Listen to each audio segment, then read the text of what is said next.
Welcome to Light Over Heat with Professor David Imani. I'm at the NRA annual meetings, and one of the biggest stories, or rather non-stories, at the meetings this year was the fact that the NRA-ILA Leadership Forum was not held this year. And this is very interesting because it's the 50th anniversary of the founding of the Institute for Legislative Action, the political arm of the NRA, and yet there was no leadership forum. At the members' meeting yesterday, NRA President Bob Barr made it seem like Donald Trump couldn't come to the meetings because he had to go to Pope Francis's funeral. But in fact, the ILA Leadership Forum was canceled before the Pope died, apparently because Trump was not intending to attend, nor were any other leading Republican politicians. Now, don't let that make you think that the NRA is not a conservative organization, that it's not basically a MAGA organization. Donald Trump did send a video message that was played at the members' meeting to a great reception, and President Bob Barr added some additional icing on top of that MAGA cake. So here is the video message from Donald Trump to the NRA members.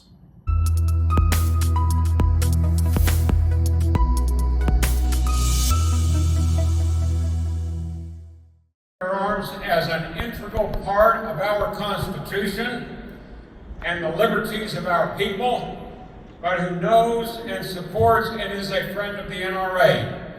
And I speak, of course, of President Donald Trump.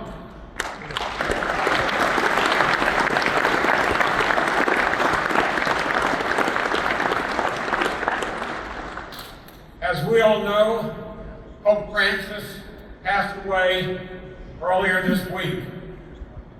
And in proper recognition of the importance of that position and the passing of the Pope, Donald Trump, as our head of state, is in fact today in Vatican City for the funeral services for Pope Francis.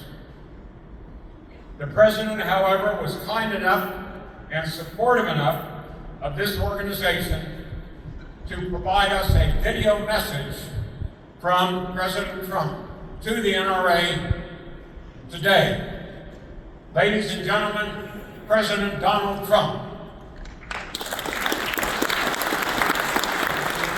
Thousands of hardworking patriots at the NRA, and thank you for your incredible commitment to defending our Second Amendment rights. I especially want to thank NRA President Bob Barr, special guy, and Executive Vice President and CEO Doug Hamlin, and the entire staff over at the NRA. A congratulations on 50 years of courageous leadership by the NRA's Institute for Legislative Action, and you give it a lot of action, that's for sure. Over the past 3 months, our new administration has accomplished more than most administrations accomplish in 4 years or even 8 years. Starting on day one, I ended Joe Biden's attacks on the right to keep and bear arms. They attacked it like nobody's ever attacked it before. Fortunately, he's grossly incompetent and he wasn't able to do much. They abolished the so-called zero tolerance policy to put law-abiding gun dealers out of business for a simple error in paperwork. That's what happens. And the ATF is ending Biden's unconstitutional pistol brace rule. And we have launched a Second Amendment task force led by Attorney General Per Bondi, who's fantastic, by the way, that will crack down on the attacks on gun rights by Democrat-run cities and states. They really have become radicalized, and we are winning all the way. This is just the beginning. There's much more to come. Americans are born free, and under the Trump administrations, we will live free, always live free. With me in the White House, your sacred rights will not be infringed. Thank you once again to everyone at the NRA. Thank you for your incredible support over the years. You've always endorsed me, and I've always come through for you. Have a great event. Thank you.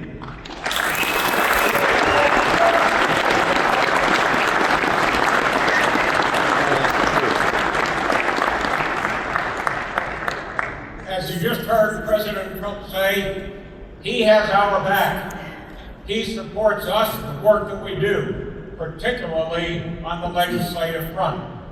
Because without that protection on the legislative front, the rights that we hold so dear and all the work that we do can be washed away in very short order.